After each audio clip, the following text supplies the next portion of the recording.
고난. 그것은 또 다른 복의 표현이라고 하는 이 사실을 우리가 다시 한번 생각하면서 이제 이 기도를 생각해 봐야 할 것입니다. 하나님 복을 주시려거든.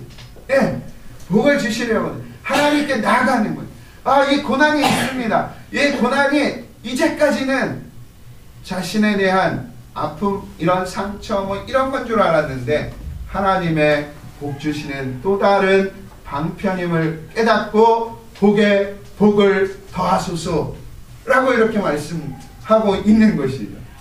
오늘 이제 그는 거기에서 이제 환난에 근심에 근심을 없게 하는 것이 아니라 이제 그걸 가지고 뭔가를 누리는 거예요.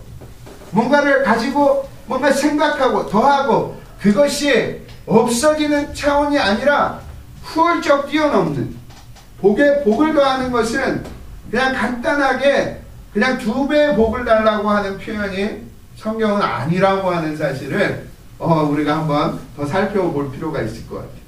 예, 뭐냐면 그냥 2배 정도로 주는 것이다. 그렇지 않은 거예요. 2배 정도는 누구나 할 수 있는 일이에요. 예, 제가 지금 한 10만 원을 받는데 20만 원 받는 거는 그냥 누구나 다 할 수 있죠. 좀 더 노력하고 잠 안 자고 그러면 가능한 거예요. 그런데 10만 원 받는 사람이 한 번에 1000만 원을 받는다. 그런 거는 우리의 손으로 감당할 수 없는 그러한 복이라고 하는 것은 누구나 다 잘 알고 계실 것입니다. 바로 그렇기 때문에 이제 이 야베스는 다시 한번 하나님 앞에 그 기도를 드리는 지경이 좁습니다. 나의 지금 그 어떤 범위들, 내가 가지고 생각하고 있는, 내가 지금 당하고 있는 그것들이 작습니다. 어떤 면에서 이 부분은 우리가 물질적으로 아니면 육체적으로 아니면 경제적으로 그러한 것일 수도 있어요.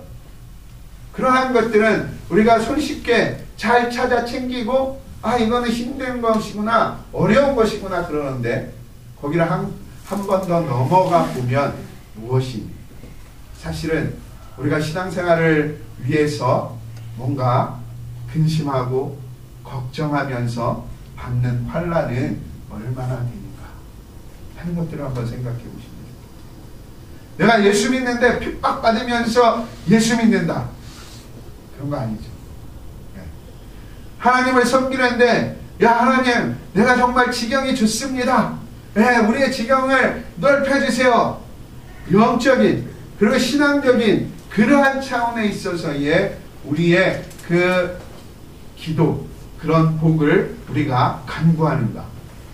제가 성도들의 이렇게 기도를 들어보고 저도 이렇게 기도를 하지만 하나님 더 센 환난을 주시옵소서 이렇게는 기도하지 않더라고요. 더 센 환난을 주세요. 그것은 어떤 거냐면 이제는 영적인 그리고 더 하나님께 가까이 나아가는 그러한 구도로서의 복입니다. 앞에 복, 뒤에 복 조금 다를 수 있다는 사실을 한번 생각해 보면서 왜 이런 말씀을 드리느냐 하면 사실은 저희 그 욥기를 공부했다 그러잖아요. 저희 교회에서. 그 욥을 보니까 고난의 대표적인 사람은 누구죠? 욥이죠. 욥. 욥처럼 환난을 당한 인생은 거의 없어요. 어떤 환난을 당했습니까? 뭔 이유가 있어서 당한 환난이 아니라는 거 다 알고 계시죠? 아무 이유도 없는데 하나님께서 그 사탄과 그 말씀을 좀 나누시더니 야 사탄 네 마음대로 한번 해봐. 우리 욥은 네가 생각하는 것 같지 않아. 그 말씀 때문에 그런 거예요. 사실 당하는 입장에서는 황당한 거죠. 그렇죠? 어느 날 갑자기 잘 이렇게 하고 있는데 다 와갖고 주인마님 이제 당신의 소떼가 양떼가 낙타가 전부 다 하나도 남지 않고 싹 없어졌습니다. 이런 얘기 들으면 어떻게 되겠어요? 제가 여기 와 있는데 전화가 띠리리 왔어요. 교회 문 닫았습니다. 뭐 이런 거 들으면 제가 어떻게 하겠어요? 완전 멘붕에 빠지는 거죠. 네. 그 다음에 조금 있더니 띠리리 왔어요. 아이들이 다 하나님께 갔습니다. 이런 거 받으면 너무너무 그런 건 있을 수가 없는 일이거든요. 예, 그런 것들이 그에게 계속 몰려오고 있는 거예요. 결국은 아내한테 전화하고 당신 잘 있어, 난 이제 갈 거야. 이렇게 되면 그냥 완전히 끝인 거예요. 예? 그럼 몸은 완전히 병들어서 이제 더 이상 누군가가 도와줄 수 있을 그 선을 넘어가 버린 그러한 병. 여기까지도 욥은 복이라고 생각했어요. 그렇죠. 이거 복입니다. 욥은 거기까지도 복이라고 그랬어요. 주신 이도 하나님이시오, 가져가시는 이도 하나님이시오. 그래서 어떻게 했느냐면 절대 거기서 하나님을 탓하지 아니했던 욥에게 누가 찾아갔죠? 친구. 그냥 정말로 베프가 찾아온 거죠. 베프. 예, 베프가 그것도 한 명, 두 명이 아니라 세 명씩 와갖고 이제 이야기를 합니다. 야, 너 힘드는구나. 야, 너 참 안됐다. 이렇게 내가 지금 다 없어졌으니까 야, 이거 돈 줄 테니까 약 사 먹어라. 이런 친구 있었어요?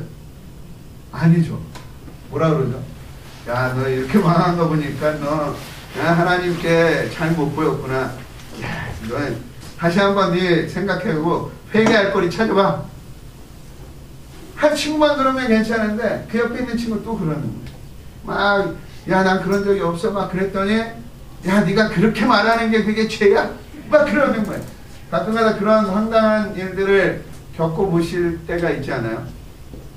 뭐 우리 자기가 얘기하지 않았는데도 막 친구들이 와갖고 막 엎어치고 덮어쳐갖고 완전히 그냥 산더미처럼, 나는 거기에 완전히 빠져있는 사람임에도 불구하고 어떻게 되냐면 아주 실체가 되어져 있는, 그것이 막 눈덩이처럼 되어져 있는, 이게 더 힘들었던 거예요.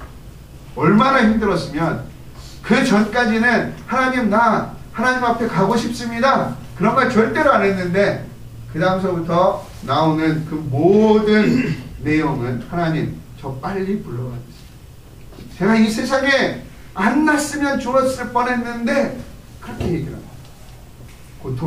고통이 더해지는 그러한 순간입니다. 정말로 고통스러웠어요. 근데 그 고통이 욥은 왜 오는지 몰랐다는 거죠. 왜 그 고통 가운데 있는지 전혀 모르고 그가 그 고통 가운데 쭉 있었습니다. 그런데 그가 이제 그 욥기 마지막에 이렇게 쭉 가보면 무슨 얘기를 하고 있습니다. 무슨 얘기를 하죠? 42장에 들어가면 하나님 와 이렇게 책망을 하시죠. 친구들 3명 하나님한테 굉장히 혼이 납니다. 그리고 욥에게도 말씀하십니다. 야, 너 내가 이 세상 만드는 거 네가 봤냐? 그랬어요. 그랬더니 하나님 못 봤습니다. 만들 데 없었으니. 이 세상에 누구도 하나님 만드신 걸 본 사람은 없어요. 왜 그러죠? 다 만들어 놓은 다음에 아담을 지었기 때문에 아무도 본 사람이 없기 때문에 그거에 대해서 얘기할 수가 없었던 것이다. 예, 이제 그는 이렇게 고백합니다. 뭐라고 고백하냐면, 여호와 42장 1절에 보면 욥이 여호와께 대답하여 가로되 주께서는 무소불능하시오며 무슨 경영이든지 못 이루실 것이 없는 줄 압니다 라고 이렇게 표현하는데, 자기가 겪고 있었던 그 모든 것, 그런 모든 것들을 경영하시는 분이 누구다? 하나님이라고 고백하는, 고통의 고통을, 더 큰 고통을 더하는 것, 그것도 하나님의 경영 가운데에 들어가 있다.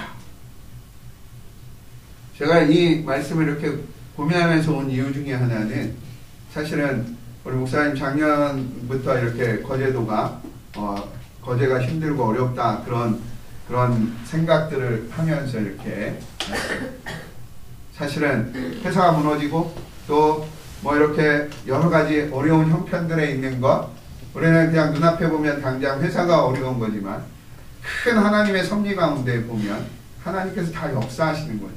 무소불능하신 하나님. 하나님께서 그 모든 것들을 운영하고 경영하고 계시는 그 하나님께서 하신 일인데, 그것이 어떻게 되냐면 나하고 관계가 있다. 나하고 관계가 있는. 하나님이 하시는 그 일이 우리하고 관계없는 일이 하나도 없다는. 저희 서울에서는 맨날 주말마다 다 이렇게 시청 앞으로 다 나갑니다. 가서 다들 이렇게 촛불은 잘 꺼지기 때문에 앱에다가 촛불을 설치해서 다 나가서 100만 명씩 모여서 있는 거죠. 예, 그러한 일이 그냥 어느 날 갑자기 뭔가 이렇게 뻥 터져서 일어나는 것이 아니라, 다시 한번 고민해 봅니다. 하나님께서 하시는 게 뭐 때문에 그런가? 나하고는 무슨 연관이 있을까? 나하고는 어떤 관련이 있을까를 다 한 번씩 생각해 보면서 기도를 하고 있습니다. 예, 욥은 이제 무소불능하신 하나님, 그 모든 것들을 경영하시는 그 하나님께 자신이 뭐라고 그랬죠? 하나님이 조금 이렇게 한눈 파는 것처럼 생각하면서 마구 얘기했던 그런 것. 그게 뭐죠? 하나님을 알지 못하고 무지한 것.